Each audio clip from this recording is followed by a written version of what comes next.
আসসালামু আলাইকুম। তনুজার রান্নাঘরে আপনাদের সকলকে স্বাগত জানাই। আজ আমি বানিয়ে দেখাবো কাঁচা কলার চপ রেসিপি। হ্যাঁ বন্ধুরা, আপনারা ঠিকই শুনেছেন, কাঁচা কলার চপ রেসিপি।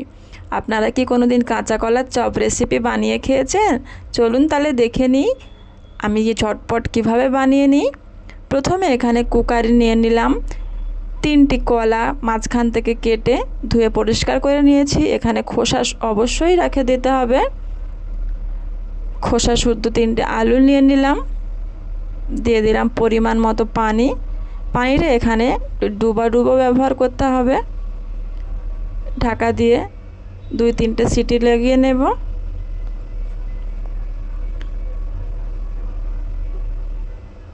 তিন চার মিনিট পরে ফিরে আসলাম। দেখুন কলা আলু আমার সুন্দরভাবে সিদ্ধ হয়ে গিয়েছে। খোসাগুলোকে এইভাবে ছাড়িয়ে আলাদা করে নেব।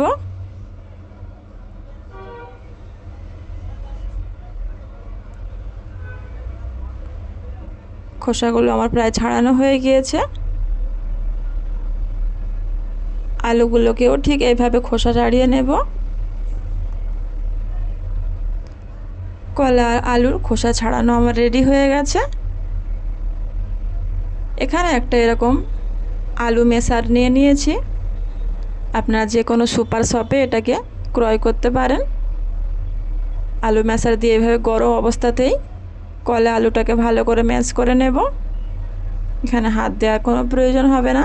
সুন্দরভাবে দেখুন ডোটা তৈরি হয়ে গেছে। দিয়ে দিলাম 1 কাপ পরিমাণ পেঁয়াজ কুচি, 4-5টা কাঁচা লঙ্কা কুচি। ঝালটা আপনাদের পছন্দ মতো ইউজ করবেন।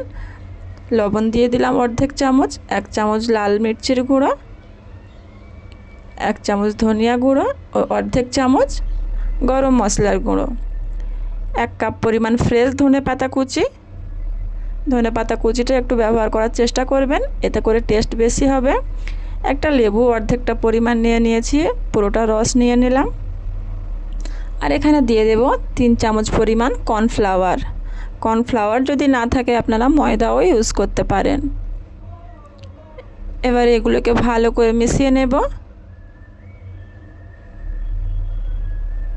মশলা আর কলাগুলোর মধ্যে ভালোভাবে মিশিয়ে নিয়েছি। ডোটা আমার রেডি হয়ে গেছে কাবাবের।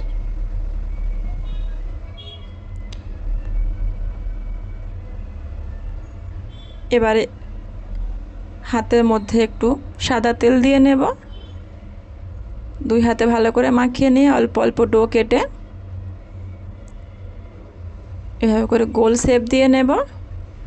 2 হাতে তালুর মাঝখানে চেপে দেখুন কত তাড়াতাড়ি হয়ে যাচ্ছে। আপনারা চাইলে অন্য লম্বা শেপেও করতে পারেন। গোল শেপটা আমার কাছে বেশি ভালো লাগে, তাই গোল শেপটাই আমি বানাচ্ছি। এইভাবে করে সবগুলো কাবাব বানিয়ে নেব।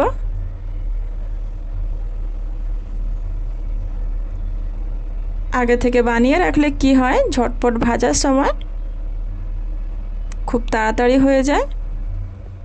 সবগুলো দেখুন এভাবে করে আমি বানিয়ে নিয়েছি। জাস্ট ভাজার পালা। এবারে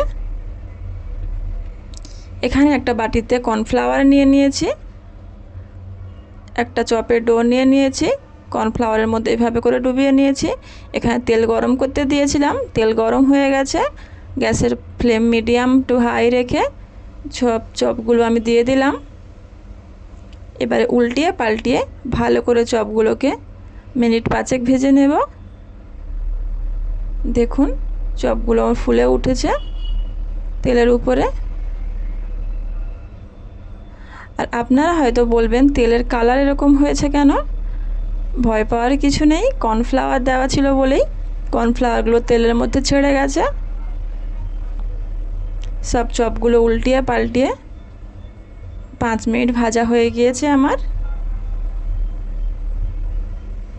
এবারে উঠিয়ে নেওয়ার পালা। সব চপগুলো এইভাবে করে উঠিয়ে নেব।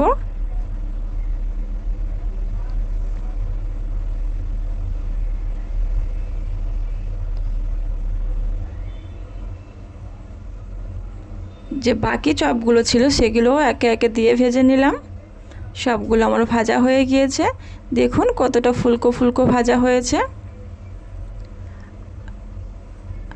আপনারা যারা আমার চ্যানেলে নতুন এসেছেন প্লিজ চ্যানেলটিকে সাবস্ক্রাইব করে পাশে থাকবেন, ভিডিওটি লাইক দিয়ে দেবেন। ধন্যবাদ।